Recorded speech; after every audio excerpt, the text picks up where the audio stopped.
네, 안녕하세요. 네, 이제 두 번째 왔는데요. 정말 어떻게 보면은 지난번에 제가 왔을 때는 목사님하고 전부 다 힘드셨어요. 근데 오늘 보니까 표정도 밝으시고, 네, 너무 잘된 일입니다. 이 어떻게 조금 전에 말씀드렸는데 다일 공동체가 이렇게 세워지고 오늘에 있고 승소하고 이런 것들이 저는 기독교인이 아니지만 정말 기적인 것 같아요. 기적이고 기적이 일부입니다 지금. 그래서 계속 기적을 일으키고 또 어떻게 보면 가장 낮고 어렵고 힘든 분들과 함께하는 그런 좋은 그런 재단 공동체가 되길 바랍니다. 근데 이렇게 보면은 제가 검은 머리였는데 몇 년 동안에 이렇게 흰머리가 됐습니다. 보면은 제가 그냥 저희 직원들한테도 그런 얘기를 하는데요. 푸르메 재단은 월급을 많이 주는 곳이 아니다. 근데 다른 어느 직장보다는 그래도 감동을 많이 느낄 수 있다. 꼬마들이 걷지 못하는 꼬마가 잘 치료받다가 걸을 수도 있고요. 그렇죠? 어떤 꼬마는 평생 엄마라고 얘기해 주는 게 그 엄마의 소원이라 그럽니다. 근데 어느 날 그렇게 몇 년 동안 치료를 받다가 엄마라고 이렇게 한대요. 그래서 어떻게 보면은 그런 감동을 느낄 수 있는 그런 곳이기 때문에 푸르메 재단이 여러분들한테 그런 의미 있는 곳이다라고 얘기하고요. 감동이 없으면 재미없잖아요, 그렇죠? 영화도 감동이 있어야지 눈물을 흘리고 막 그런데 제가 제 친구가 정신과 의사인데 물어봤습니다. 나이가 드니까 자꾸 눈물이 많아져요. 영화를 보더라도 막 저희 집 사람은 가만히 있는데 제가 막 울고 있어요. 그래서 저희 영화를 볼 때 저희 집 사람이 아빠 울 시간 됐으니까 수건 갖다 드려라. 저희 딸한테 그럽니다. 그럼 이제 딸이 갖다 주죠. 그럼 제가 또 그걸 끄는데 그래서 제가 친구한테 얘기했어요. 야, 이렇게 됐는데 어떻게 된 거냐 했더니 그 친구가 하는 얘기가 감정이 없는 것보다 감정이 훨씬 더 풍부한 게 행복한 거래요. 손바닥을 담임 선생님한테 맞아도 묵묵히 맞는 것보다 그게 그렇게 아픈 사람이 훨씬 더 행복한 거래요. 그러니까 여러분들이 고통과 기쁨과 뭐 행복과 이런 것들이 막 감정이 희로애락이 많은 게 물론 갈등도 있고 막 피곤하지만 그게 훨씬 더 행복한 사람이라는 거예요. 곰단지 같은 사람은 행복할 것 같지만 되게 불안한 사람이라 그러고요. 그래서 저희가 감동이 있는 푸르메 재단인데 푸르메 재단이 그러면 그냥 제 얘기면서 푸르메 재단 얘기면서 뒤에는 제가 조금 모금을 해봤습니다. 그런 모금을 어떻게 잘할 수 있을까 그런 얘기를 좀 넣었고요. 기적을 만드는 아름다운 습관이 뭘까요? 여러분 기적을 만드는 아름다운 습관이 있습니다. 기적을 만드는 습관. 제가 이런 질문했더니 어떤 아니요, 안 하고 있습니다. 네. 아직 기차 길려 오막살이라서 네. 기차가 지나가면 막 흔들려서 어떤 분은 혹시 지진인가 하고 그러세요? 건 아니니까. 네. 어떤 분은 로또를 사는 거래요. 어떤 분은 요즘에 뭐 주식을 하는 거고, 어떤 사람은 또 그 유산을 받는 거다. 아름다운 습관이. 근데 저는 어떻든 간에 내 옆에 어려운 분의 손을 잡아주는 거. 그게 성공할 수 있는 그런 습관인 것 같아요. 제가 기자 생활을 좀 했습니다. 처음에 CBS라는 데 있다가 한겨레 신문 기자를 하다가 그다음에는 이제 동아일보 기자로 그만뒀는데 기자가 뭐냐면 위에 사람도 있고 뭐 제일 가난하고 어려운 사람도 있는데 사람 만나는 게 직업이에요. 그러니까 한국 사회에 그래도 성공했다 하는 사람들을 많이 만나본 다른 사람보다는 저는 아까 보니까 이게 대통령들 다 계신데 저 대통령들 다 만나봤습니다. 근데 그렇게 그 높은 분들 성공했다 하는 분들이 그렇게 행복하지 못해요. 제가 보기엔 행복한 사람들은 뭐냐 했더니 그냥 내 삶에 만족하면서 어떻게 베푸고 나누고 이랬던 분들이 제일 행복한 것 같습니다. 빨리 하라는 것 같아요. 그래서 제가 소설가 박완서 선생님입니다. 여러분 박완서 선생님 아세요? 네, 박완서 선생님하고 닮았대요. 눈이 조그맣고 코가 조금하고 이가 좀 약간 앞에 툭 튀어나오고 그래서 닮았대요. 그 얘기를 너무 많이 들었습니다. 근데 박완서 선생님 미인은 아니시잖아요. 그러니까 제가 뭐 잘생겼다는 얘기는 아니고 사람이 순하게 생겼다, 악하진 않게 생겼다, 그 얘기를 듣고 있었습니다. 그래서 제가 푸름의 재단이라는 재단을 만들어지고 나서 제일 먼저 한 게 뭐냐면 박완서 선생님한테 편지를 썼어요. 사람들이 만나면 저한테 박완서 동생이라 그럽니다. 선생님, 근데 제가 선생님한테 동생뻘 아니고 아들뻘이지만 하나 부탁이 있습니다. 선생님이 그래도 한국 문단을 대표하는 그런 문인이신데 그래도 젊으셨을 때 가장 어렵고 힘드셨을 때 그 삶을 포기할 수 없었던 그런 얘기가 있을 텐데 그거를 저한테 하나 써주십시오라고 했어요. 저는 거절할 줄 알았는데 보내오셨습니다. 편지에 뭐라고 써냐면 동생이 부탁을 하는데 어떻게 거절하겠냐고. 그래서 저희하고 인연을 맺게 됐고요. 그 책들을 모아가지고 저희가 사는 게 맛있다라는 그런 책을 냈습니다. 푸르메 재단이 뭔데 우리나라에서 그래도 유명한 문인들, 장영희 교수님, 뭐 박완서 선생님, 그리고 뭐 유명한 분들의 글들을 다 써가지고 저희가 책을 냈어요. 근데 그분들한테 도움을 청하는 건 한마디예요. 제가 박완서 동생입니다.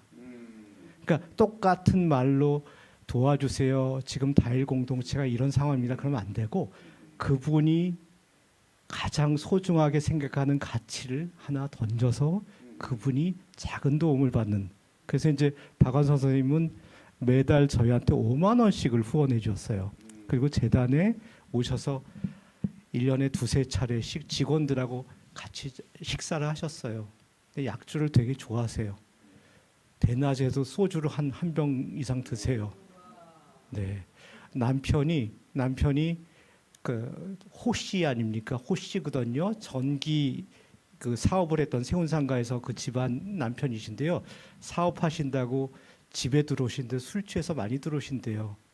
사업상 할 수밖에 없다 그러면서 술한테 그래서 하루는 연세가 드셔가지고 그럼 술 나 좀 달라고 그래서 술을 두 분이 드시는데 박완서 선생님 몇 병을 드셔도 취하지 않는데 남편은 한 병 먹으니까 꼬꾸라지더래요. 그래서 아니 이건 무슨 사업이라고 하면서 이렇게 됐냐고. 근데 박완서 선생님 그렇게 술이 맞으신가 봐요. 대낮에 소주 한두 병씩은 드세요. 네, 거기서 아마 글이 나오시나 봐요. 그래서 어떤 이렇게 인연이 돼가지고 박완서 선생님이 돌아가시니까 따님 네 분이 저희 재단에 부의금을 모아서 가져왔습니다. 그 얘기를 듣고 신경숙 선생님이라고 소설가 또 있지 않습니까? 그분이 외국에서 상을 받으셨는데 그 상금을 기부해 주셨어요. 그래서 뭐냐면 그런 것들, 좋은 그런 인연들 그리고 박완서 선생님이 푸르메 재단을 사랑하시고 장애 어린이와 함께 하신다. 이런 것들을 뭐 막 일부러 알리지는 않았지만 저는 다일 공동체도 수많은 분들이 하시잖아요. 그런 아름다운 이야기들을 감동적인 것들을 잘 만드는 게 또 여기에요. 훨씬 더 저희 재단보다도 여기는 훨씬 더 많은 분들이 또 사랑하는 그런 거니까 그래서 저는 박완서 선생님을 저희 어머니처럼 그렇게 생각하고 있고요. 제가 이 대학교 4학년 때입니다. 이게 있네요. 네, 대학교 4학년 때 제가 보니까 이렇게 저희가 대학교 뒤에 뒷산이 있었는데 청송대라는데 거기에 보니까 이런 게 있어서 옛날에 한 소년이 살았습니다. 저걸 누가 이렇게 기둥처럼 써놨더라고요. 그때 가가지고 그때 전두환 때니까 어떻게 하면은 어떤 직업을 가지고 어떻게 살아가야 될까 뭐 지금 목사님께서 고민하시고 그러면서 이렇게 이 가난한 사람들을 위해서 이렇게 하셨더니 그런 고민들을 했습니다. 그래서 뭐가 제일 맞을까라고 생각하다가 저는 글 쓰는 게 맞는 것 같았어요. 남보다도 글을 조금 더 잘 쓰고 객관적으로 쓸 수 있고 그래서 내가 글 쓰는 거 소설가는 자신이 없고 기자가 돼서 어떤 사실을 파헤쳐서 그거를 알려서 사회적인 어떤 그런 좋은 선한 것들을 만들면 어떨까 그래가지고 제가 이 평민당 출입 기자 민주당 출입기자, 뭐 한나라당 출입기자, 정치부에서 주로 있었습니다. 그래서 있으면서 이제 이때가 92년도 대통령 선거 때 아마 김대중 후보하고 같이 지방 유세를 다니다가 잠깐 이 저기 경주 불국사를 간 것 같습니다. 박지원 씨도 저렇게 젊었네요, 그렇죠? 그리고 저기 문화부 장관 했던 그런 사람들도 있고 뭐 비서도 있고 쭉 그런데 그러면서 이 김대중 대통령 나중에 됐지만 김대중 그 후보하고 되게 친했어요. 근데 김대중 총재는 친하면은 동교동에 있는 지하 사무실로 불러서 얘기를 듣습니다. 백 기자. 보통 때 이렇게 여러 명 있을 때는 안 하다가 이거 어떻게 했으면 좋겠어? 어? 어떻게 하는 게 최선일까? 지금 민주당이 지금 풍전등화 같은 위치에 있고 한나라당에서 저렇게 하는데 내일 의원총회에서 무슨 얘기를 해야 돼? 막 그런 말씀을 하세요. 그럼 제가 그런 얘기를 하죠. 지금 뭐 사회적인 여론이라든가 국민의 관심은 이겁니다. 그래서 다른 분들은 어떻게 생각할지 모르겠는데 저는 이렇게 나가셔야 됩니다. 뭐 예를 들어서 지금 뭐 어디에 나서 농성을 하셔야 됩니다. 뭐 이런 얘기를 하다 보니까 어느 날 제가 민주당 당원보다도 더 어떻게 보면 그 민주당에 대한 애정과 막 이렇게 돼 있는 거예요. 그래서 이거 안 되겠다. 그러면 정파적, 당파적 이런 걸 초월해 가지고 객관적으로 기사를 쓰고 해야 되는데 제가 막 민주당 최고위원처럼 가가지고 막 그 김대중 총재가 그런 얘기를 하니까 그래서 제가 안 되겠다 생각하고 뭘 했냐면요. 제가 오랜 동안 기자를 할 수 있는 기자를 하면서 제가 정말 전공으로 가질 수 있는 게 뭘까? 우리 사회에 뭐를 준비해야 될까라는 생각을 해보니까 독일 통일의 경험을 우리가 어떻게 우리 사회에 접목할 수 있을까 그런 거였어요. 근데 얼마 전에 그 박근혜 대통령은 뭐라고 얘기했냐면 통일은 대박이라 그랬잖아요. 대박. 그래서 대박이 뭘까? 북한에 가서 땅 사고 북한 주민들 다 고용해가지고 그렇게 돈을 벌겠다는 건가? 근데 제가 독일에 가겠다고 결심하고 독일 통일에 대한 책들을 읽어보고 하니까 거기에서는 어떤 게 있냐면요. 독일 정부가 막스 프랑크 연구소라는 게 있습니다, 여러분. 독일의 국책 연구소인데 그게 전국에 산재돼 있죠. 거기하고 독일의 유명한 대학들, 하이델베르크 대학, 뮌헨 대학, 베를린 대학 뭐 이런 데다가 60개의 대학과 그 막스 프랑크 연구소에다 하나씩의 주제를 정해줬습니다.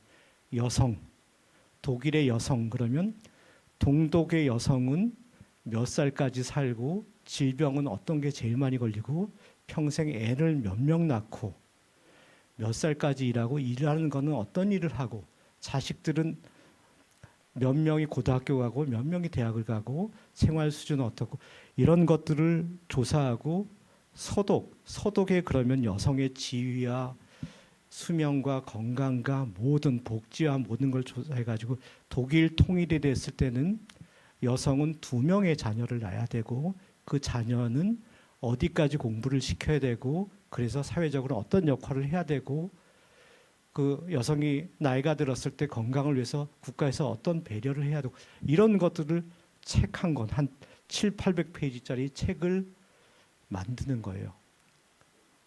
대단한 거죠, 그렇죠? 독일 통일이 됐을 때 우리가 여성을 어떻게 책임져야 되는지 군대, 동독군과 서독군이 있는데 이 사람들이 지금 화력은 어떻게 되고 전투력은 어떻게 되고 비행기는 몇 대인데 독일 통일이 됐을 때 어느 정도의 군사력을 유지해야지 재정에 부담을 안 주면서 그래도 독일이 평화를 사랑하는 민족으로서 이렇게 할 수 있는 그런 것들을 60권을 다 만드는 거예요. 독일은 그런 준비를 해왔어요. 그리고 제일 중요한 게 재정적으로 어떻게 확보를 할 수 있을까. 통일세라는 거를 얼마를 걷어서 누구한테 얼마를 걷어서 확보해서 어느 지역을 어떻게 개발하고 어떻게 지원해야 될까 그런 것들을 하고 있는데 한국은 통일의 대박이다 그러더라고요. 그래서 전 독일을 가기로 했습니다. 독일을 해서 제가 독일 전문가가 돼야지 그래서 이제 보기보다도 제가 독해요 좀 이렇게 뭐 하겠다 그러면 꼭 하거든요. 그래서 그날부터 독일어 단어장을 왜 가지고 독일을 막 하는데 왜 그랬냐면 남산에 가면 괴테 인스티튜트라고 있습니다. 독일 문화원. 거기 가면 유학을 가려고 하는 학생들이 쫙 와요. 그 뭐 법학을 한다든가 무슨 철학을 한다든가 하는데 매일 시험을 봅니다. 그리고 그 시험을 1등서부터 꼴등까지를 다 붙여놔요. 그래서 10개 반이고 한 반에 25명이면 250명 중에서 한 50명만 올라갈 수 있어요. 그러니까 막 죽기 살기로 하면 안 되는 거죠. 뭐 제가 직장 다닌다고 대충 뭐 했다가는 그냥 창피만 되니까. 그래서 나름대로 열심히 해가지고 제가 계속 올라가서 하여튼 간에 독일의 뮌헨 대학이라는 데를 이제 유학을 가게 됐습니다. 여기 교회를 열심히 다니신 분들은 조금 불편하실지 모르는데 제가 다른 대학 중에서 뮌헨 대학을 가겠다고 생각한 게 뭐냐면 뮌헨 대학이 오래된 대학입니다. 한 600년 정도 됐어요. 그리고 거기는 왕궁, 바이에른 왕이 살던 왕궁을 내줘가지고 그래서 그 대학이 됐어요. 그럼 바이에른 왕이 왜 갑자기 왕궁을 내줬냐면 1517년에 루터가 종교개혁을 하니까 북쪽 지방서부터 카톨릭이 점점점 무너지고 신교 지역이 늘어나는 거예요. 그래서 그 바이에른 왕은 카톨릭을 지키기 위해서 이념적으로 거기에 저항할 수 있는 그런 철학이라든가 신학이라든가 법학을 키워야겠다 해서 왕궁을 내줘서 그게 대학이 됐습니다. 이제 거기를 가게 된 거죠. 가서 이제 제가 그런데 그 공부도 공부지만 바이에른 뮌헨이 맥주가 유명한 곳입니다. 6대 메이저, 6대 뭐 큰 맥주 그런 공장이 있고 맥주 있는데 네. 그 맥주를 제가 되게 좋아하거든요. 대학 다닐 때도 맥주 내기하고 막 그랬습니다. 키는 조그맣고 그래도 맥주 내고 이거 누가 많이 먹는지 시합해 보자. 10분 안에 1000cc를 먹어야 돼. 막 그러고 뭐 그런 것들을 했습니다. 그래서 이제 맥주를 잊고 맥주 그러니까 공부도 열심히 하고 맥주도 열심히 해야지라고 이제 해서 이제 가게 됐고요.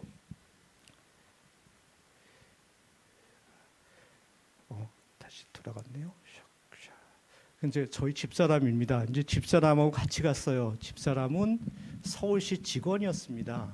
서울시에서 여론조사, 서울 시민들이 어떤 것들을 가장 절실하게 느끼는지, 교통 문제인지, 주택 문제인지, 결혼 문제인지, 뭐 이런 것들을 매달 조사하는 사람이었어요. 그러니까 여론조사 담당 사무관이었습니다. 그래서 이제 당신은 휴직하고 우리 같이 가자. 그러면 제가 이제 기자할 때는 하도 바빠서 저희가 뭐 아침, 점심, 저녁을 못 먹을 뿐더러 휴가도 따로 해가지고 뭐 집사람 일하면 제가 밥 해놓고 기다리고 뭐 이렇게 했는데 여기 가게 되니까 이렇게 여행을 다니게 됐습니다. 뒤에 보이는 게 히틀러 별장입니다. 히틀러 별장이 알프스 산맥의 독일 쪽에 큰 그 봉우리 꼭대기에다가 저렇게 잘 지어놨어요. 근데 저기를 올라가기 위해서는 이 알프스 산을 이렇게 뺑글뺑글 돌아서 이렇게 차를 타고 가서 제일 마지막에는 굴 안에 들어가서 100m 수직갱으로 된 엘리베이터를 타고 올라가야 됩니다. 히틀러가 1930년대 우리는 소달구지 타고 왔다 갔다 할 때 저기는 100m짜리 한 교실만한 엘리베이터를 만들어서 자기가 틈틈이 가서 저기 쉬고 있었어요. 그러니까 폭스바겐이라고 여러분 독일 차를 폭스바겐이라고 그럽니다. 폭스가 국민입니다. 바겐이 차입니다. 그리고 문이 두 개예요. 앞뒤에. 꼬마들이 문을 열고 못 내리게 하기 위해서. 이게 풍뎅이 차 있지 않습니까? 1930년대 한국에서는 말 타고 소달구지 다녔는데 거기서는 자식을 둘을 낳아서 아우토반 고속도로를 달리면서 당신들한테 차를 다 한 대씩 줬어요. 히틀러가 400만이 넘는 유태인을 죽이고 학살하고 뭐 전제 얼마나 그런 나쁜 짓을 많이 했지만 또 어떻게 보면은 국민의 복지 또 그런 과학을 발전시키는 데는 또 그런 것도 있거든. 그렇게 이제 다니면서 밑에도 또 맥주가 있네요, 그렇죠? 그래서 저희 집사람이 근데 맥주 더 좋아합니다, 저보다. 네.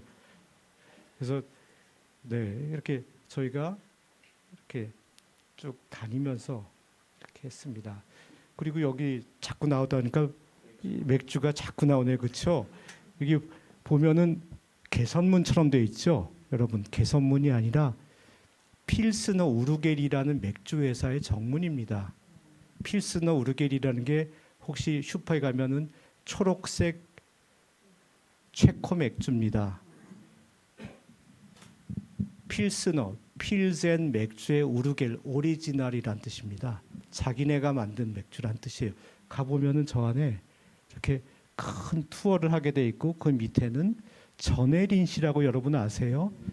70년대 때 뭐 그리고 아무 말도 안 했다 그런 어떤 에세이 수필로 유명한 분인데 그분이 다녔던 그런 식당이고 그 2층에는 토마스 만이라는 1972년도에 노벨 문학상을 받은 그런 그 분이 살았던데 그리고 오른쪽에는 안덱스 소원이라는데 그런 데를 다니면서 저희가 이제 했고 제가 유럽 맥주 여행이라는 그런 책을 하나 썼습니다.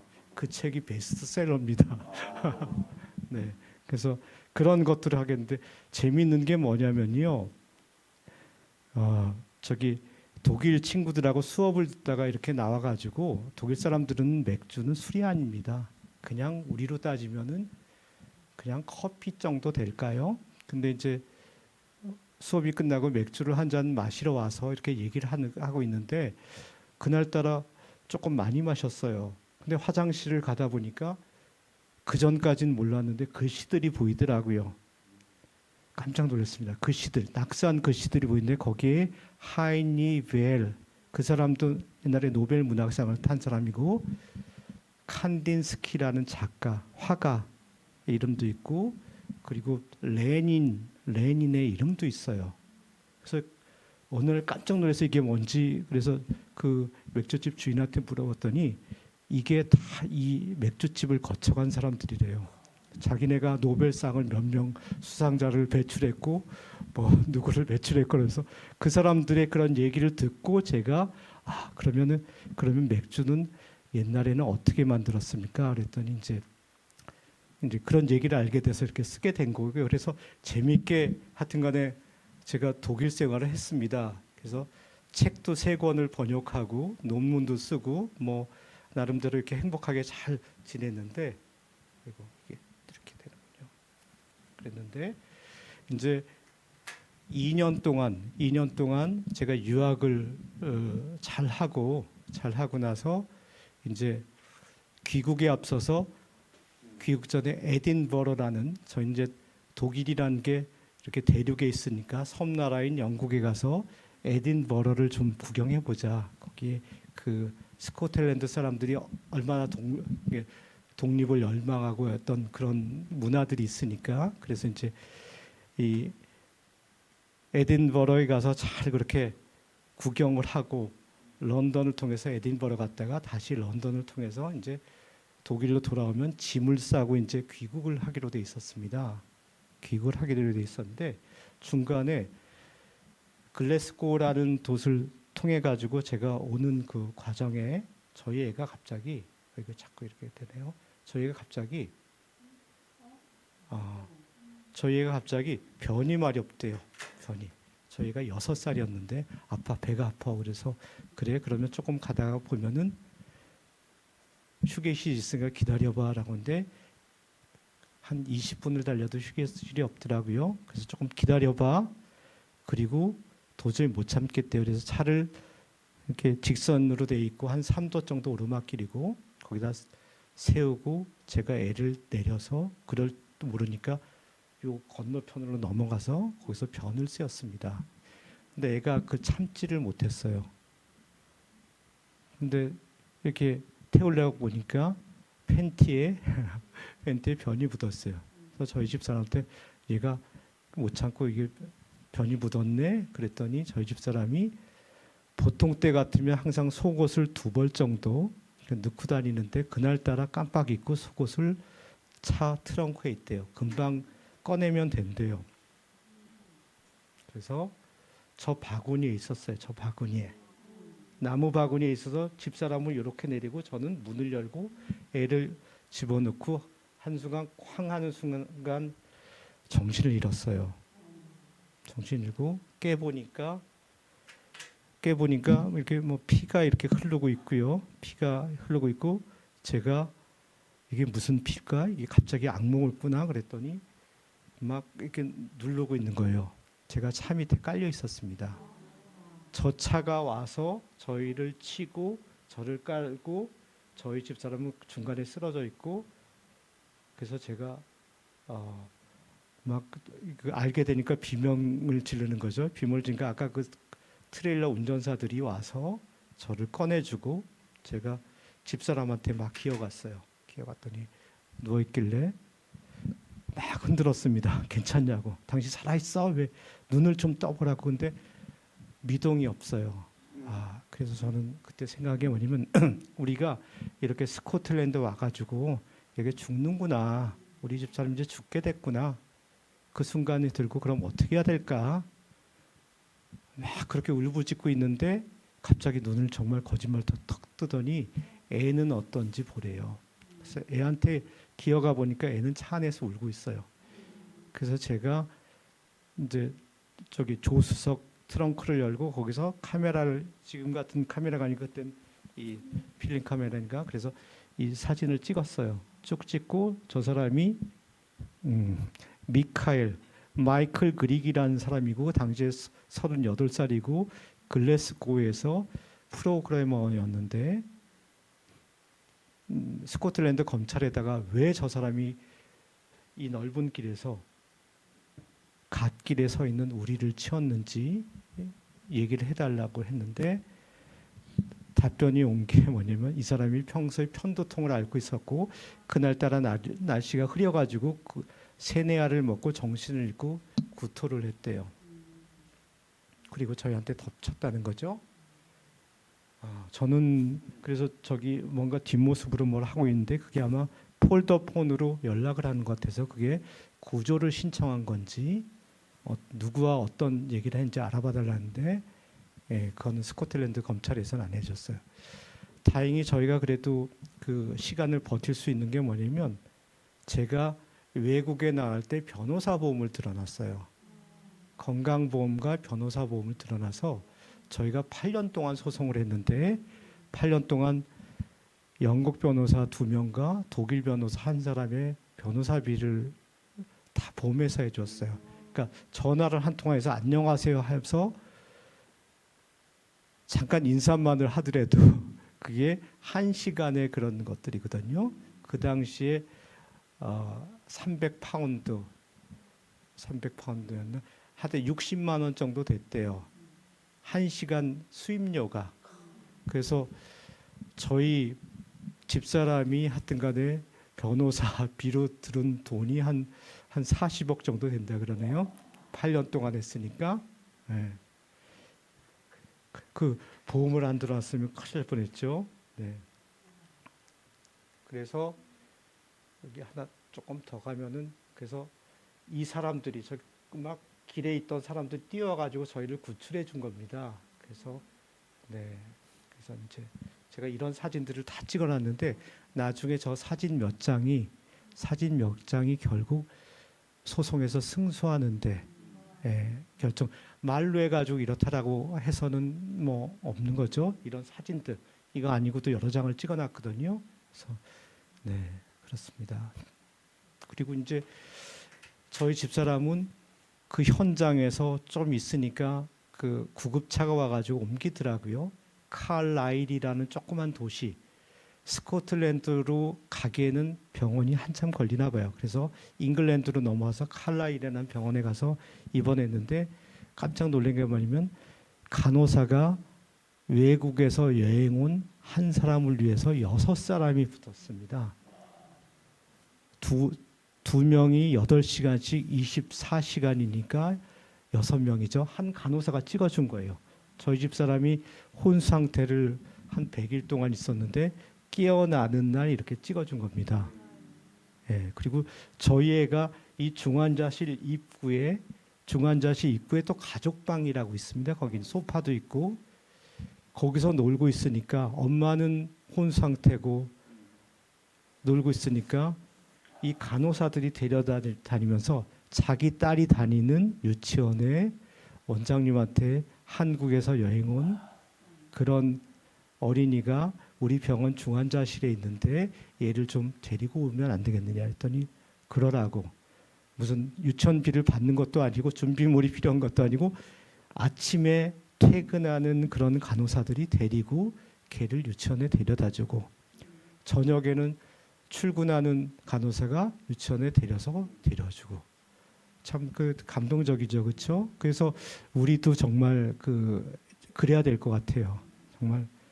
네, 그래서 어떻게 보면은 저렇게 간호사들, 의료진들의 헌신으로 저희 집 사람이 이렇게 살아났다고 봅니다. 근데 저기 보면은 이게 독일 병원이에요. 영국 병원은요, 영국 병원 사람들이 너무 따뜻합니다. 근데 시설은요, 2차 세계대전 때 무슨 창고 같아요. 창고 같고 그 당시에 3, 40년 쓰던 그런 물품들, 막 주사기도 뭐 어떻게 보면은 엄청나게 크고요. 의자 하나도 막 삐그덕거리는데 독일은 되게 현대식이고 병원도 1인실 아니면 2인실밖에 안 됩니다. 왜 그러면 환자의 안정을 취하기 위해서 그렇다고 면회를 하는 것도 보호자도 오전 1시간, 오후에 1시간. 그것도 정원에 나가서 만나야 돼요. 근데 이 환자가 오른쪽에 마비가 와서 오른손을 못 쓰는 겁니다. 그럼 한국 같으면은 오른쪽에 마비 왔다 그러면 부인이나 뭐 자식이나 어머니가 다 잘라주고 먹여주고 입혀주고 할 텐데 저 사람들은 1년 내내 여기다 벨트를 하고 내가 가위질을 할 때는 가위를 끼고 빵을 썰 때는 칼질을 할 때는 칼을 끼고 그리고 혼자 해나가는 연습을 하는 거예요.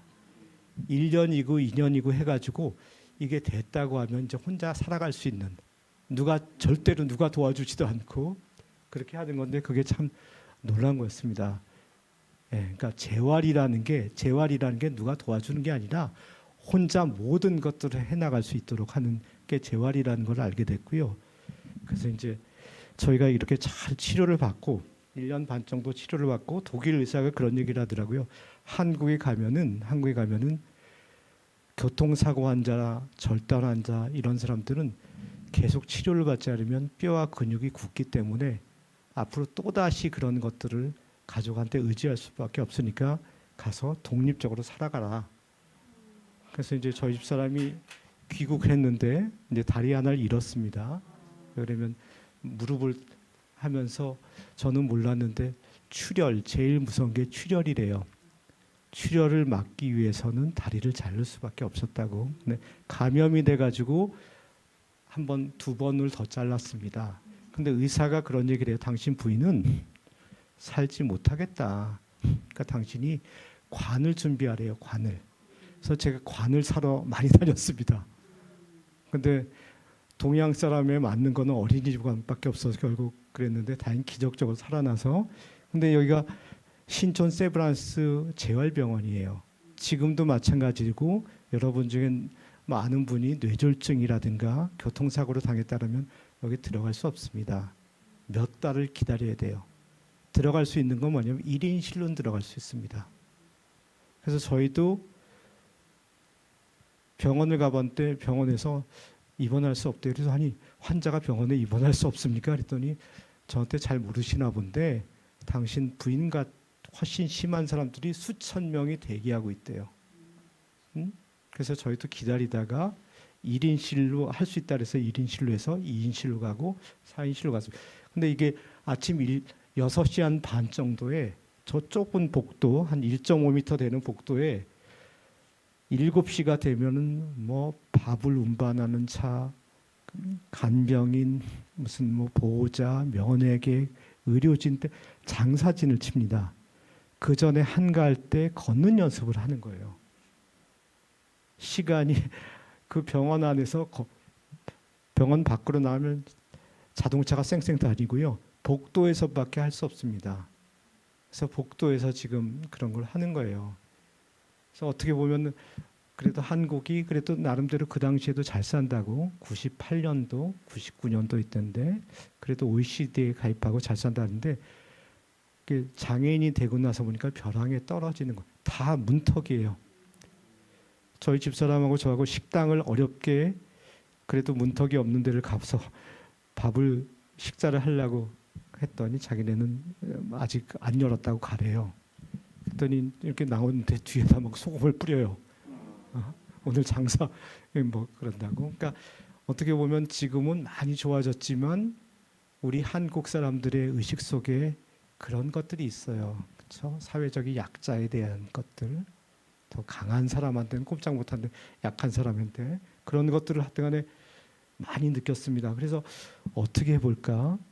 왜 독일이나 저기 영국에서는 장애인 환자 오히려 더 대우받고 더 이 어떻게 보면 배려받고 하는데 여기는 정말 어떻게 보면은 인격체가 아닌 것처럼 그렇게 하면서 우리가 만났던 그런 병원, 우리가 경험한 병원들 수많은 사람들이 영국과 독일에 가서 병원을 경험했지만 견학을 하고 라운딩을 하고 했지만 우리처럼 환자의 입장이 돼서 의사가 뭐라고 얘기하는지 간호사가 어떻게 대하는지 저녁 식사로 뭐가 나오는지 이런 거를 경험한 사람 하나도 없잖아요. 그렇죠? 그래서 저희가 우리가 병원을 하나 만들면 어떨까 그랬더니 저희 집 사람이 그때 당신 미쳤어? 그렇게 말해야 되는데 저한테 그래 당신이 하나 만들어봐 그런 얘기를 했어요. 그래서 제가 그렇게 얘기했던 게 이제 돼가지고요. 그 당시에 성인은 그래도 치료받을 수 있는 곳인데 어린이는 없더라고요. 어린이재활병원은 일본에 202개가 있고 독일은 140개, 미국은 40개, 한국엔 0개가 있었습니다. 지금은 한국에 2개가 있습니다. 저희 병원하고 대전에 있고. 근데 이 꼬마들은 어린 시절에 빨리 잘 치료받으면요. 얘네들이 정말 보통 사람들이 될 수 있습니다. 정말 심하지만 않으면. 근데 그 때를 놓치면은 다 어떻게 되냐면 심한 평생 부모한테 의지하게 되고 나라에서 그 사람들한테 수많은 뭐 그쵸 무슨 기금을 줘서 살아갈 수밖에 없게 되거든요. 그래서 그런 것들을 만들어야겠다라고 생각을 했고요. 그래서 이제 제가 병원을 만들어야겠다라고 생각했는데 병원은 뭐냐면 의료법인입니다. 목사님 잘 아시지만 의료법인은요. 의료법인의 체계 안에 요건들을 다 갖춰야 돼요. 근데 저는 아무것도 없었어요. 어떻게 할까 했더니 비영리 재단을 만들면 준비를 거쳐서 할 수 있겠다라는 생각이 들더라고요. 그래서 비영리 재단법인이죠. 재단법인은 재산이 있어야 됩니다. 사단법인은 사람이 있어야 되고 그럼 재산이 얼마냐? 병원 지려면 수백억 있어야 돼요. 수백억과 의료진과 뭐 있어요. 그래서 제가 돈을 벌겠다고 생각을 했습니다. 그래서 제일 먼저 생각한 건 뭐냐면 제가 특허를 2개 냈어요. 자동차 특허를 내서 제가 그거를 기아자동차하고 현대자동차에서 그 당시에 2개 합해서 한 250만 대를 벌었는데 한 대당 10,000원 정도의 특허료를 받으면은 제가 매년 25억을 만드니까 병원을 만들 수 있겠다고 생각했어요. 그게 뭐냐면 특허가 자동차가 옆에 부딪히지 않기 위해서 버튼을 누르면 유압식으로 이렇게 가드레일이 형성되는 그런 거였습니다. 그래서 이제 특허를 받고 특허를 유지하고 있었는데 이제 병원 저는 생각에 기아나 현대에서 그걸 사줄 거라고 생각했는데 안 사주더라고요. 저희 집 사람이 특허료만 계속 나가고 있는데 왜 안 사주냐 그래서 조금 기다려라. 근데 나중에 알고 봤더니 왜 그러냐 했더니 자기네들이 유사 특허를 내서 가지고 있어요. 우리 한국에선 특허가 보장을 못 받더라고요. 그러니까 자기네가 그런 것들을 가지고 비슷하게 내 가지고 있다는 걸 내 가지고 해서 그 실패했죠. 그다음에 할 수 있는 게 뭘까 그랬더니 적성에 맞는 걸 찾아야겠다. 적성에 맞는 게 제가 맥주를 좋아하거든요. 그렇죠? 그래서 좋은 맥주를 한 잔 딱 마시면은 영혼을 감동시키는 막 하나님 네, 막 그런 맥주를 만들어야겠다고 생각했어요. 네? 네. 그래서 여러분들 맥주를 드시죠? 맥주요, 그렇죠? 맥주를 드실 때 그냥 벌컥 드시면은 맛이 없어요. 맥주를 잘 따르고 30%는 거품을 따라야 됩니다. 이렇게 따르다가 이렇게 좀 세워서 하면 거품이 나거든요. 맥주에다 왕관을 씌워줘야 돼요. 왜 그러면 맥주가 들어와서 나하고 내하고 한 몸이 되는 거기 때문에 70%는 맥주고 30%는 안 가지고 맥주를 마실 때 벌컥 마시지 말고 맥주를 상박 15도 되게 해서 맥주에 대한 존경심을 나타내야 돼요. 예수님을 경배하듯이.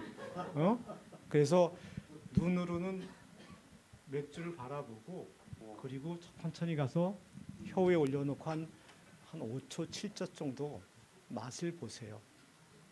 천천히. 그 고소한 맛이 어떤 것들인지 느끼고 그리고 드시고 첫 번째, 두 번째 맥주는 좋은 맥주를 드세요. 좋은 맥주를 드고 세 번째는 그냥 아무거나 드세요. 두 잔을 먹으면 혀가 취하거든요. 예, 그래서 하여튼간에 그런 맥주 사람의 영혼을 감동시키는 맥주를 만들어야겠다라고 해서 저희가 옥토버 페스트 10월의 축제 옥토버 10월 축제 페스트 독일에서는 옥토버 페스트가 뭐냐면 추석 명절입니다. 그의 가장 좋은 밀과 보리로 만든 걸로 맥주를 해서 온 마을 사람들과 온 시민들이 축배를 하는 게 그거거든요. 그러니까 우린 송편하고 과일 대신에 맥주를 마시는 거죠. 그래서 그런 걸 해야겠다라고 해서 제 친구들이 제가 아는 친구들이 이제 저한테 투자를 해줬어요. 망할 수도 있지만 그래도 해보자. 너희들도 맥주 좋아하지? 그러면서 했더니 5천만 원씩 해서 제가 28억 원을 모금을 했어요. 그 당시에 큰 돈이었죠.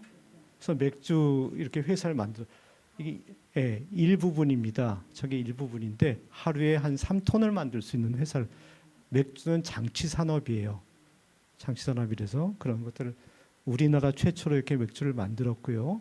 그리고 그쪽 사무실 한쪽에다가 이렇게 책상 두 개를 놓고 이제 맥주 회사를 만들었으니까 상장을 해서 지금 500원짜리 주식을 한 2, 3만 원 되겠지. 그러면 우리가 병원을 지을 수 있을 거야. 라고 생각을 했습니다. 병원을 짓기 위해서 이제 맥주도 만들었고 막 그랬는데 근데 이제 맥주가 막 붐이었어요. 그래서 저희가 너무 잘 되니까 오비하고 하이트에서 이거를 유통시키지 못하도록 막아가지고 공장을 맥주 음식점, 맥주집 안에밖에 못 만들게 했어요. 같은 번지수 공장과 파는 곳이 같아야 돼요. 그래서 강남역에도 만들고 종로 일가에도 만들고 그런 것들을 쭉 했습니다. 그리고 한쪽에는 책상 두 개, 대학을 졸업하는 학생 한 명이 자기가 취업이 안 됐다 그래가지고 제가 그럼 너 나 좀 도와줘. 우리가 푸름의 재단이란 걸 만들어야 되니까 같이 좀 하자. 그리고 너는 재단 법인이 필요한 것들이 어떤 거고 뭐 사업이고 뭐고 이런 것들하고 그래서 둘이 이제 시작을 했습니다. 푸름의 재단이라는 푸르메라는 건 푸른 산이란 뜻이에요. 푸른 산이란 그래서 어떻게 보면은 청산별곡처럼 푸른 산에서 장애인들이 잘 살아갈 수 있는 그런 재단을 만들자 그래서 이제 이렇게 시작을 책상 두 개로 했습니다. 책상 두 개를 했고요.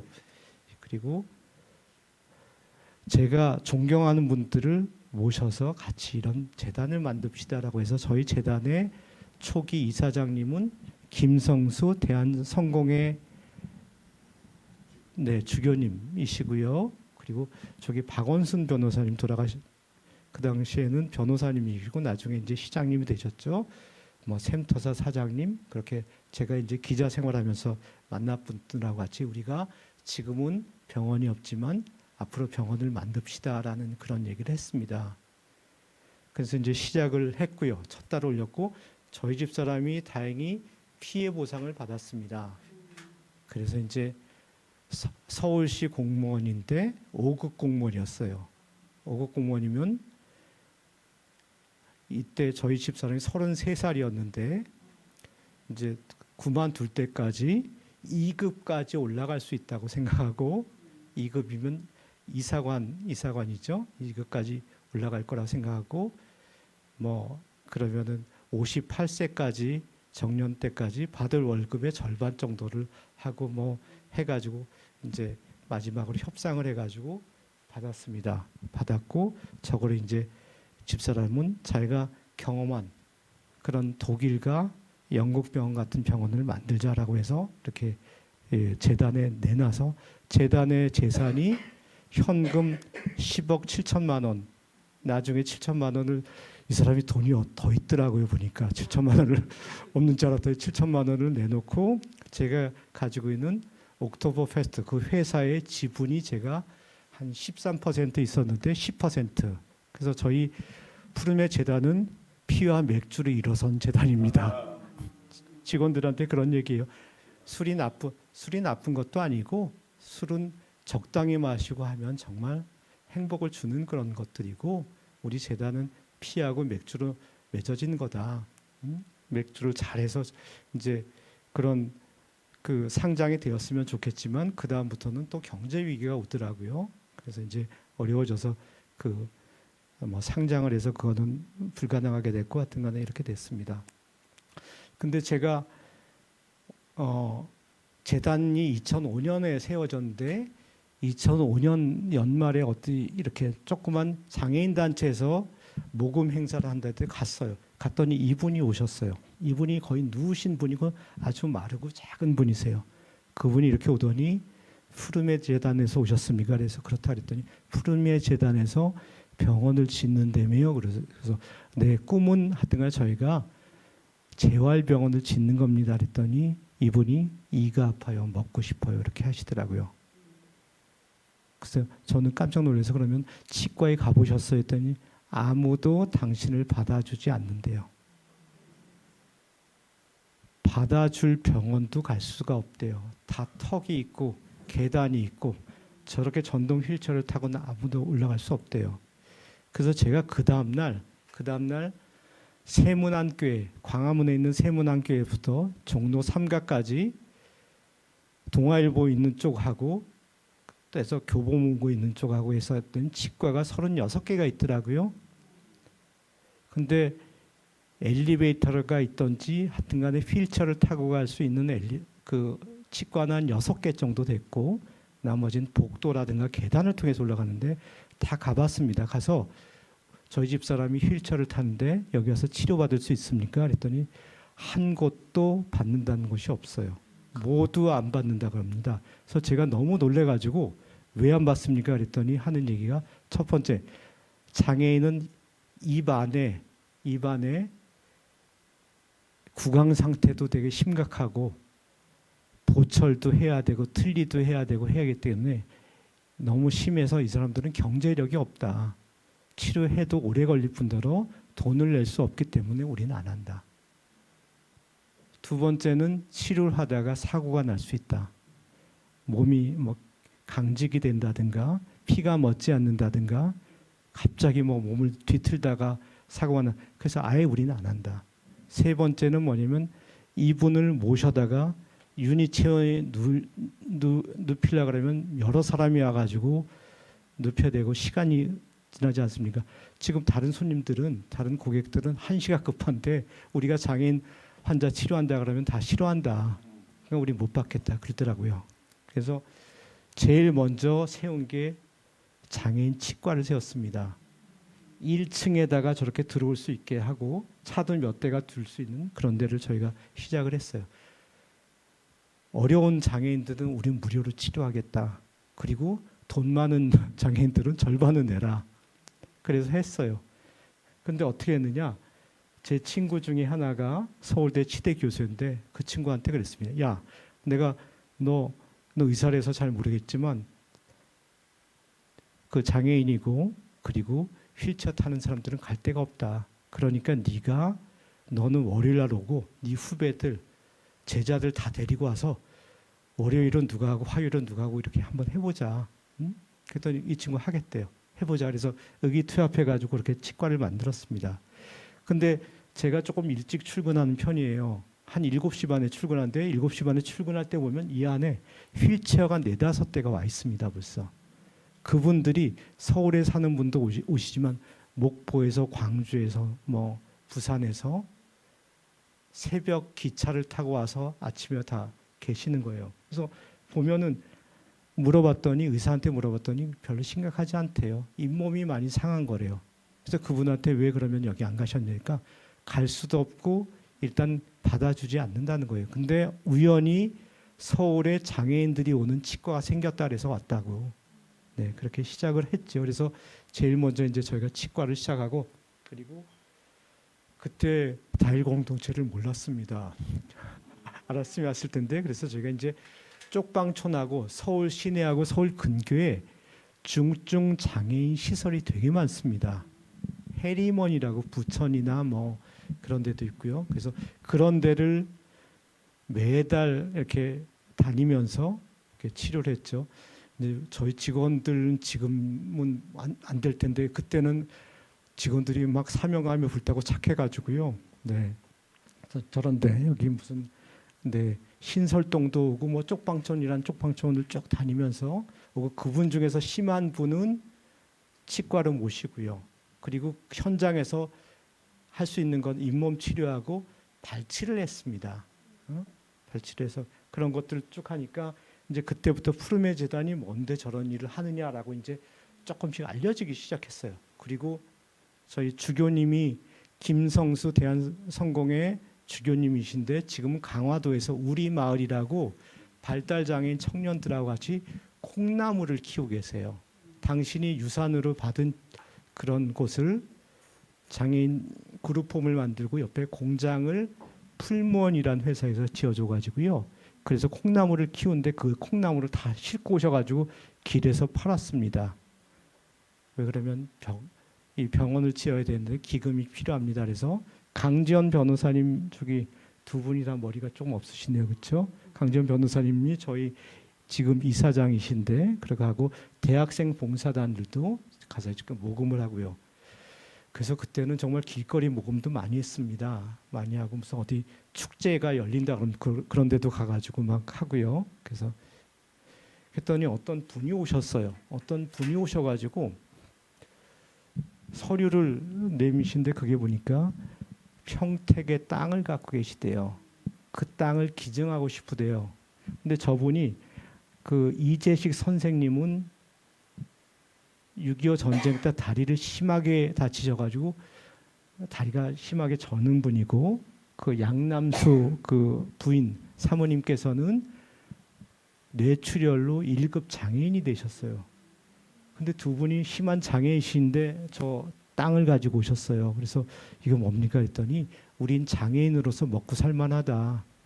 집 근처에 조그만 가게도 한 2개가 있고 그리고 연금도 조금 받는데 그러니까 먹고 사는데 하여튼 간에 어렵고 힘든 사람들을 써달라고 그래서 땅 문서를 저렇게 주셨습니다. 그래서 이제 저희가 나중에 그걸 병원 짓는데 잘 썼고요. 그렇게 좋은 분들이 계세요. 그러더니 이런 분들이 이혜인 수녀님은 민들레의 영토라는 시집의 인쇄를 받으셔서 계속 주시고 김연경 한송이 선수라고 이렇게 배구 선수들이 있습니다. 그 선수들도 자기네들이 뭐 기금을 모아가지고 주고 뭐 다니엘 헤니 김연경 한송이 선수하고 제가 찍은 기념사진이 있는데요. 그 사진을 보고 제가 아는 사람들이 왜 앉아서 찍었냐 그러더라고요. 근데 앉아서 찍은 게 아니라 그 선수들이 엄청 크기 때문에 한 2m 되기 때문에 제가 앉은 것처럼 나왔어요. 그리고 다니엘 헤니 여러분 아세요? 다니엘 헤니가 잘생겼나요? 저희 병원에 치료를 받으러 오는 꼬마들이 있습니다. 뭐 1살, 2살, 3살, 7살 그런 꼬마들이 있는데 걔네들이 걷는 거, 말하는 거, 쓰는 거 뭐 이런 것들을 다 치료받으러 오는데 다니엘 헤니가 병원에 왔어요. 왔는데 다니엘 헤니를 보더니 그 어머니들이 뭐 유모차라든가 뭐 이렇게 가다가 그 아기를 위해서 자기가 어머니가 내가 죽을 수 있다고 믿는 분들이에요. 전부 다. 그 젊은 어린 어머니들이지만 그 아기 때문에 와서 뭐 1년 2년 거기 병원에 입원을 해서 살고 막 그런데 그 어머니들이 아기를 위해서 목숨을 바칠 수 있다고 하시는 어머니들이 아기를 막 절로 던져. 던지고 다니엘 헤니한테 가서 이렇게 둘이 찍는 거 있죠. 예? 막 사진 찍고 막 악수하더니 우리 애 어디 갔어 그러고 막 뛰어와서 또 그래서 애를 버릴 정도로 저 사람이 그렇구나. 그래서 제가 옆에 서봤습니다. 근데 별다르지 않아요. 저하고 별다르지 않을 것 같아요. 저하고 똑같아. 예. 근데도 하여튼 그렇게 어머니들이 그런 거 보고 참 놀랬고, 이런 분들 조무제 대법관이라고 그 청년 판사 저분은 월급의 30%를 주셨어요. 참 고마운 분이죠. 이런 분들이 해가지고 저희가 병원을 세웠습니다. 병원을 세웠는데 물론 김정주 넥슨 회장님이 200억 원을 주셨어요. 200억 원 주셨어요.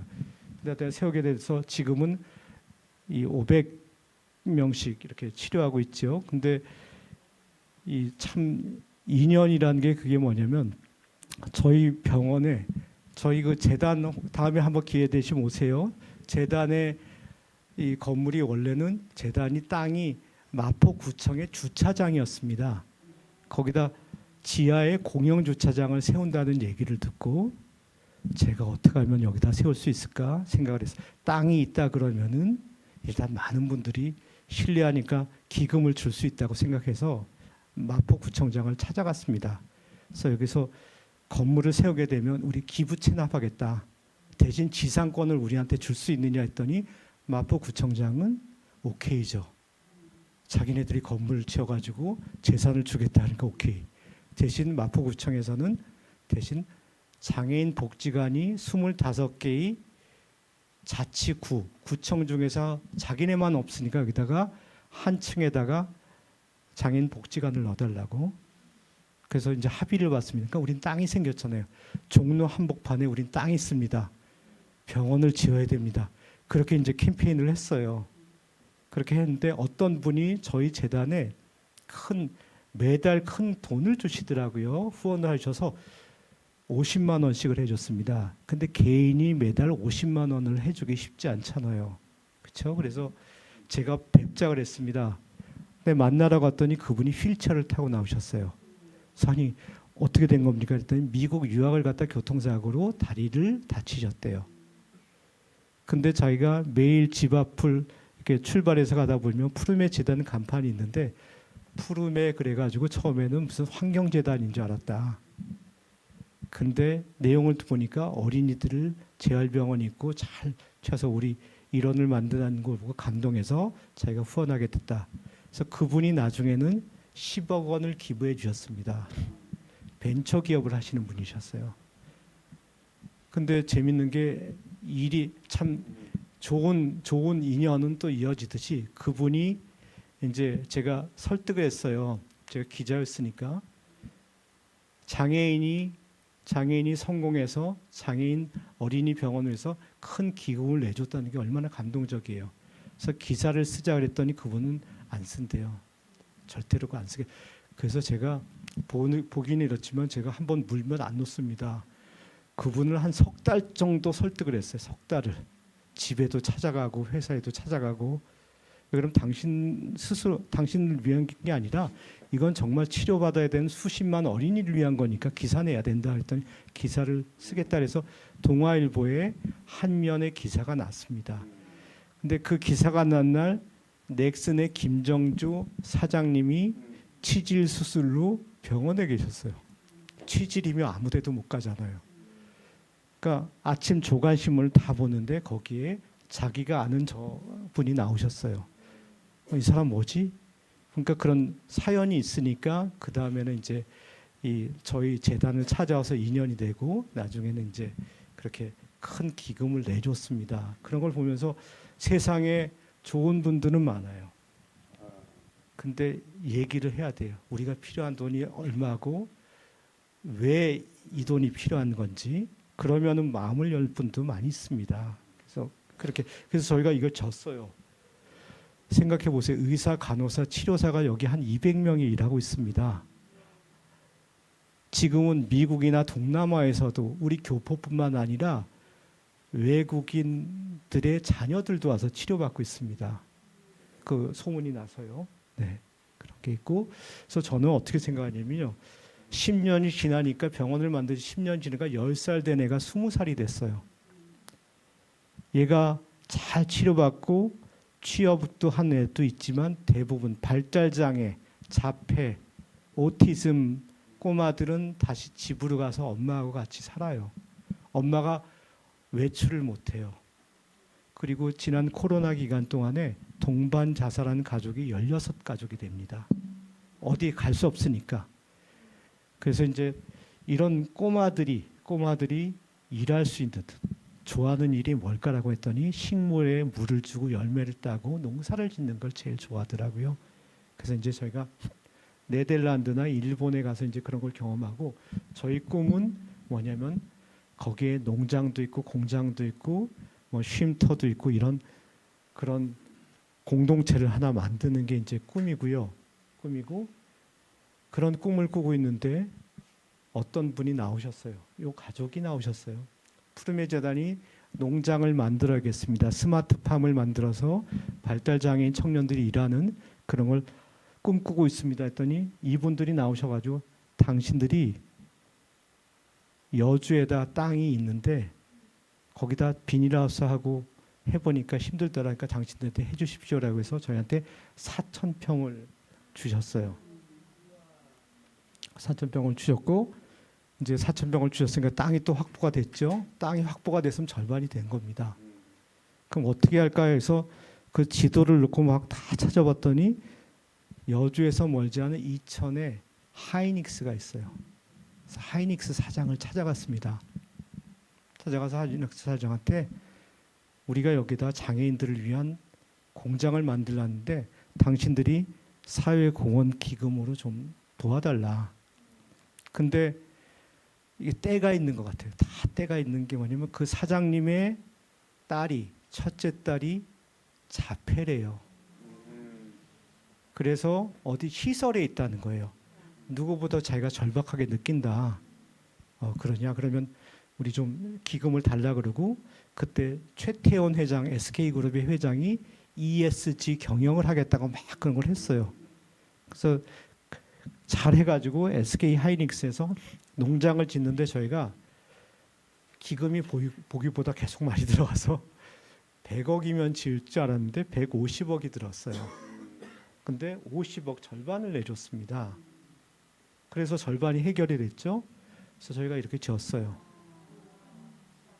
네, 스마트팜이라서 저 앞에 유리온실로 된 데서는 방울토마토, 딸기를 하려고 했더니 장애인 청년들이 따다가 다 짓물르게 만드는 거예요.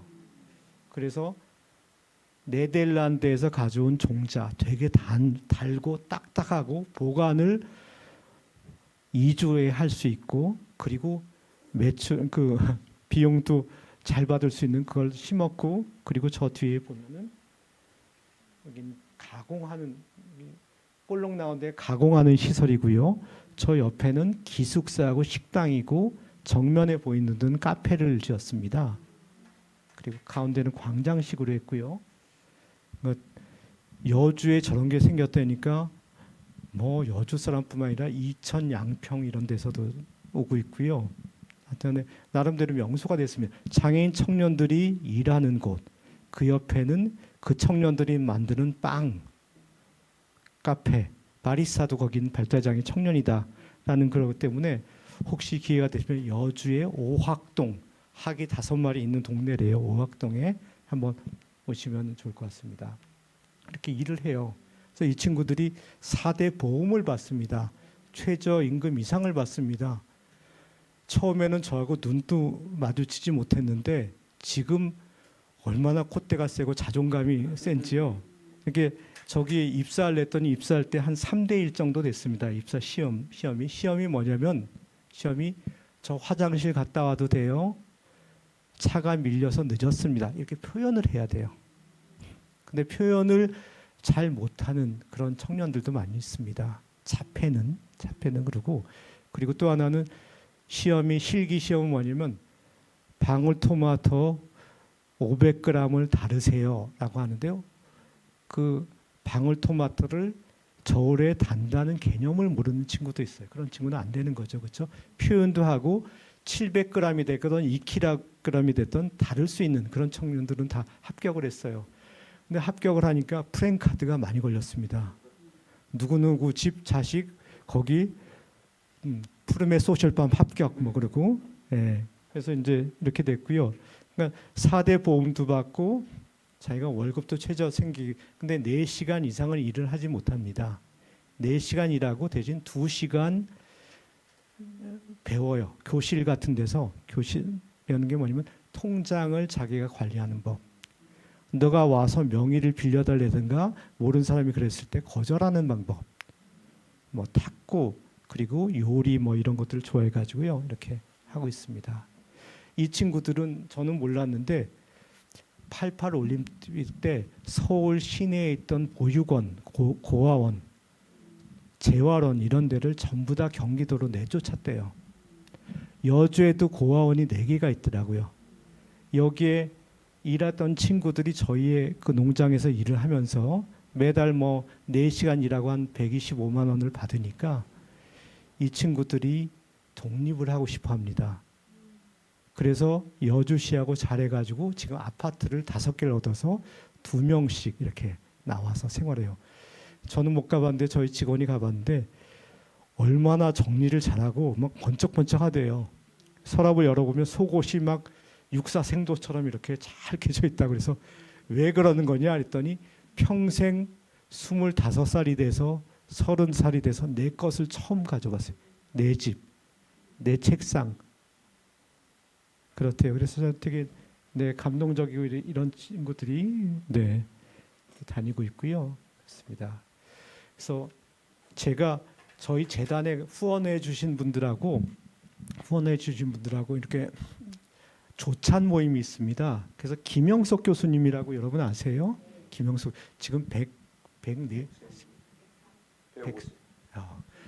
저 때는 98세 때인가 그때 모셨어요. 한 7년 전이죠. 근데 눈도 조금 하시고 제가 대학 다닐 때 서양 철학 개론을 들었는데요. 그때 교수님이셨는데 그때하고 별 다르지 않으세요. 눈만 조그매지셨어요. 어떻게 40년 이상이 지났는데도 똑같아 사람이. 근데 그분이 하시는 말 다른 분들은 관심이 뭐냐면 뭐 드시는지 뭐 좋아하시는지 뭐 먹어야지 100살까지 사는지 막 이렇게 질문하시는데 저는 교수님한테 교수님 행복하세요 했더니 되게 행복하시대요. 그래서 왜 행복하세요? 그랬더니 하시는 말씀이 당신은 다른 거보다는 내가 선택한 일을 사랑했대요. 선택한 게 뭐냐면 대학 교수, 학생들을 가르치는 일이 무엇보다도 행복했다. 나는 내 일을 평생 사랑했다. 그리고 두 번째는 자기가 만나는 사람을 사랑했대요. 옆에 있는 동료 교수, 학생, 무슨 뭐 교직원 이런 사람들, 자기하고 함께 일하는 사람을 자기는 사랑했대요. 그거 되게 힘들거든요. 저도 회사 생활을 해봤지만 제 동료를 사랑하기도 하지만 물론 회식할 때는 되게 사랑했습니다. 회의할 때는 막 싸우고요 그때, 그렇죠? 근데 하여튼 그렇게 당신은 되게 평양에서 이제 월남하신 독실한 기독교 신자시잖아요. 그래서 사랑하고 만나는 사람을 사랑하고 또 하나는 자기가 직장을 사랑했다. 다른 대학보다는 그래도 기독교 정신에 입각했던 연세대를 택한 게 참 잘 된 것 같다. 그래서 3가지를 사랑하니까 자기는 건강하게 됐대요.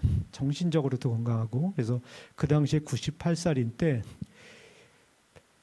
1년 동안에 100번의 강의를 하신대요.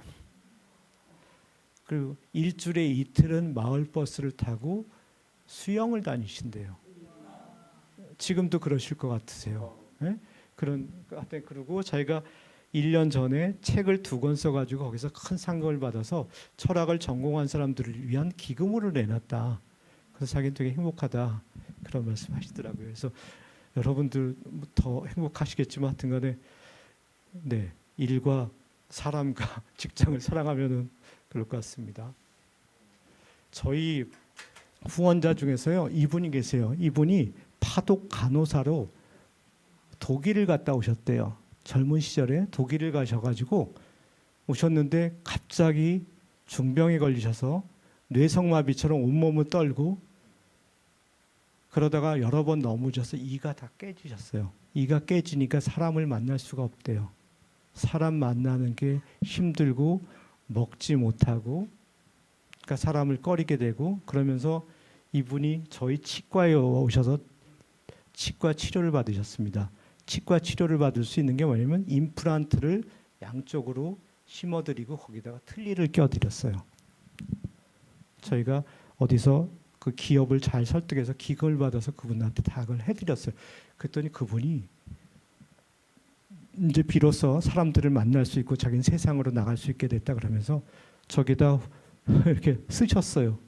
매달 2만 원을 기부하겠다고 약정을 쓰셨더라고요.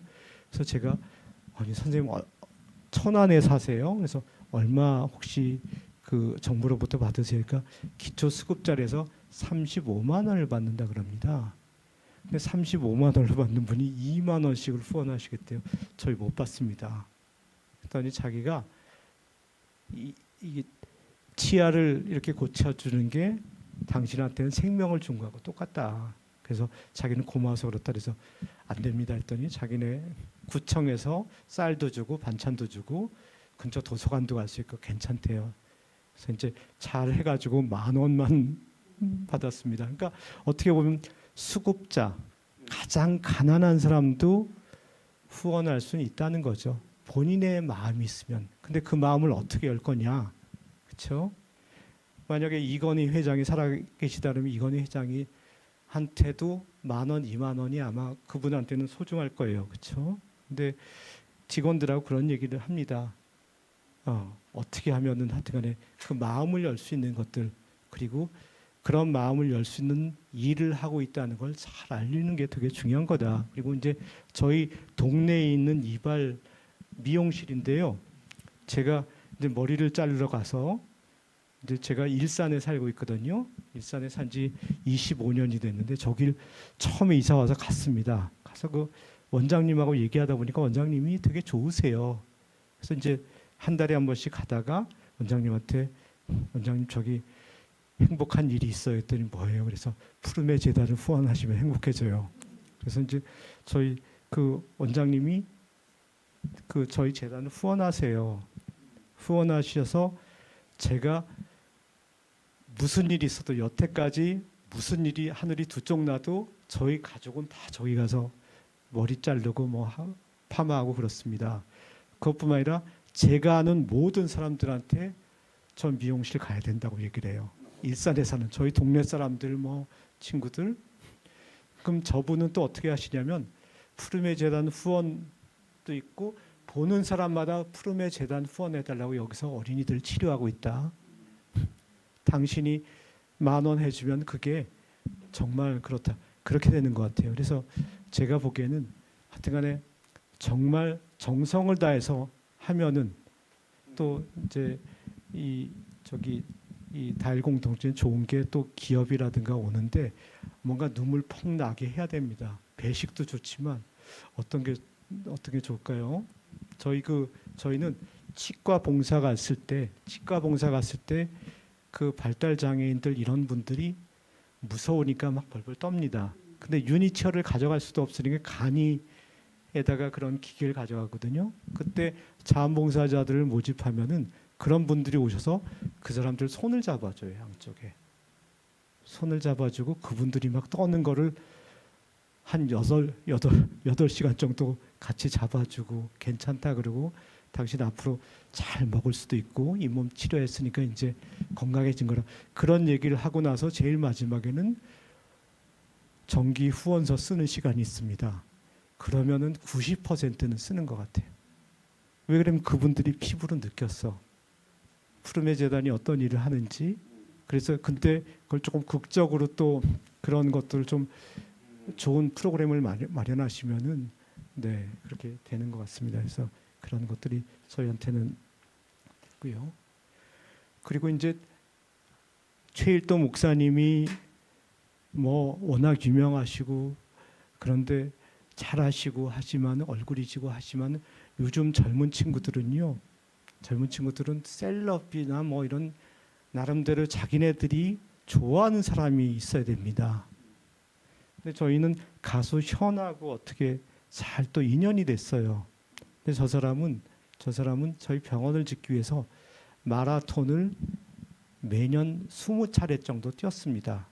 뛰기 전에 트위터라든가 아니면 뭐 페이스북에 내가 마라톤을 뛰니까 나한테 5만 원씩 후원해 주시면은 내가 당신 이름을 쓴 그 옷을 입고 뛰겠습니다. 그 부인이 정혜영 씨라고 유명한 또 탤런트거든요.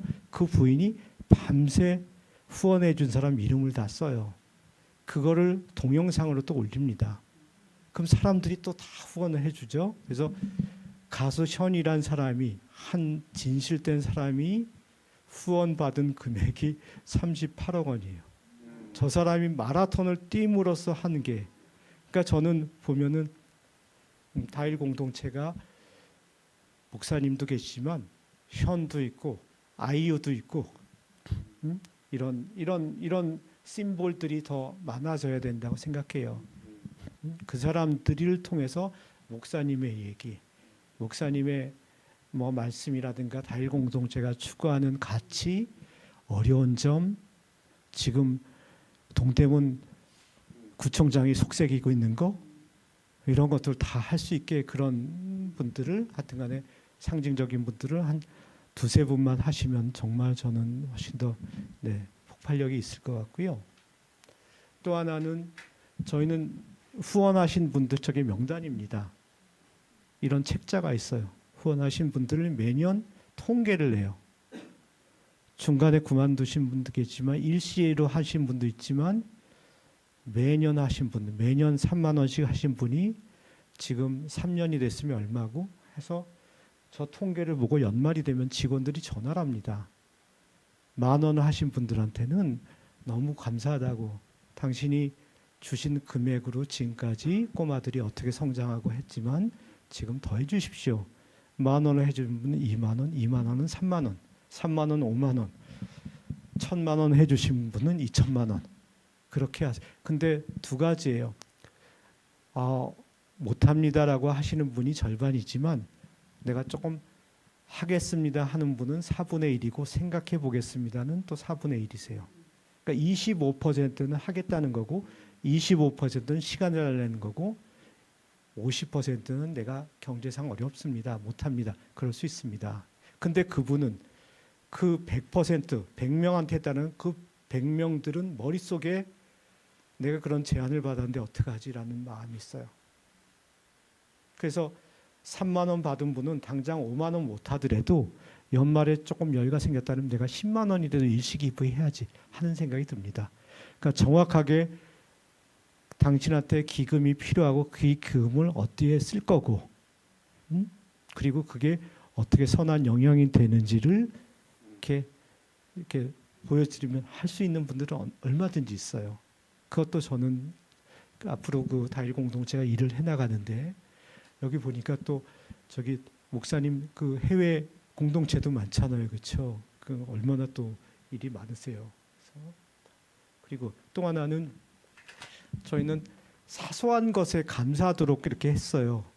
그래서 예를 들어서 애가 100일이야, 애가 돌이야, 아프지 않아 다행히. 그런 것들을 하고 뭐 결혼 10주년이 되고 뭐하고 이런 것들을 다 감사하는 그런 것들을 해보자. 저희는 기독교 재단은 아니지만 그래도 이 어머니들이 보시는 게 뭐냐면 우리 애가 참 건강해요. 그러면 이 장애 어린이들은 참 어렵고 힘든데도 불구하고 그래도 하니까 그런 부분들을 해주시면 저는 효과가 있지 않을까라는 생각이 듭니다. 그래서 이게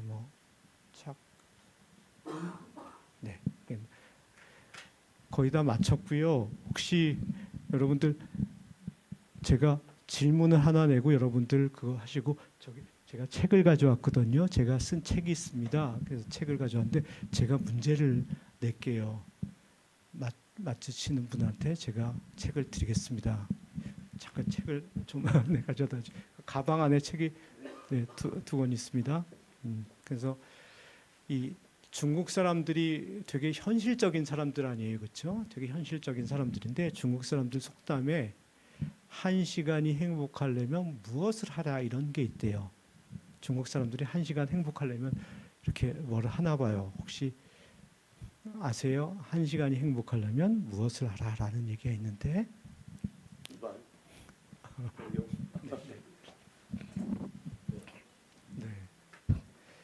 한 시간이 행복하려면 그 사람들은 낮잠을 잔다 그럽니다. 낮잠 깜빡깜빡 자나 봐요. 하루가 행복하려면 뭘 해라 아세요? 총장님 아세요? 하루가 행복하려면 한 시간이 행복하려면 낮잠을 자고 하루가 행복하려면 낚시를 하래요. 낚시를 그게 좋아하나 봐요. 그리고 한 달이 행복하려면 네, 한 달이 행복. 어떻게 한달 행복한가 보지. 결혼하면 맞추셨어요. 한 달이 행복하려면 결혼하래요. 한 달 이후부터 불행해져요. 한 달만 행복했다. 예, 1년이 행복하려면 뭐를 해라 그런 게 있어요. 1년이 행복하면 예,